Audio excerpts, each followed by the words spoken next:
मौके ऐसे आते हैं, उलझन इतनी अधिक होती है कि समाधान नहीं मिलता। लगातार प्रयास करने के बावजूद भी समाधान प्राप्त नहीं होता, अवसाद आ जाता है। राइट, समस्याएं बहुत है, लहरें बहुत है, समाधान एक। और वह समाधान क्या है? लहरों से मुक्त होना है तो क्या करोगे?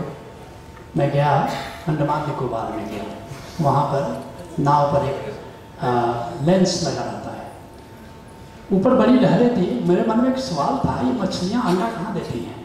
और इतनी लहरें हैं, उसमें अंडा रहता कहाँ है? और फिर वो बच्चे कैसे पैदा हो जाते हैं? और बच्चों को फिर वो पहचानती कैसे हैं? उसका पालन पोषण कैसे करती है? तो उस ग्लास बोट में मैंने झांका तो देखा लहर तो 5-7 फीट ही है, उसके नीचे क्या शांति है। और भी देखा नीचे तो देखा वहाँ तो कोरल्स के इतने सुंदर घर बने हैं, मछलियों के इतने सुंदर घर बने हुए हैं कि आदमी का घर वैसा कैसे वो कोई बना ही नहीं सकता।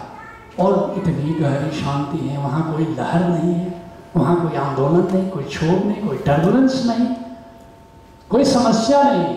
ऐसे ही जब अपनी आत्मा को जान लेते हो, आत्मा के तन पर जीना शुरू करते हैं, जिसको ओशो तथाता कहते हैं। तथाता को भी गलत समझा गया, उनका ओशो तथाता की बात करते हैं, मैं तो तथाता में जीता हूँ। मैंने कहा क्या तथाता, चलो ये बता दो। उन्होंने कहा कि जो भी हो उसको स्वीकार कर लो। उनकी ये स्वीकार भाव है, ये तथाता नहीं है। अरे तब तथाता क्या है? उनके ओशो कहते हैं सचनेस, जैसा हो बस वैसा, लहरों से अप्रभावित। और ये तथाता सब्जेक्टिव अवेयरनेस है, अर्थात अपनी आत्मा में स्थिर हो जाना तथाता है। फिर तुमने गलत समझा ना, ये तथाता स्वीकार भाव नहीं, स्वीकार भाव परिणाम है तथाता का, लेकिन तथाता स्वीकार भाव नहीं है।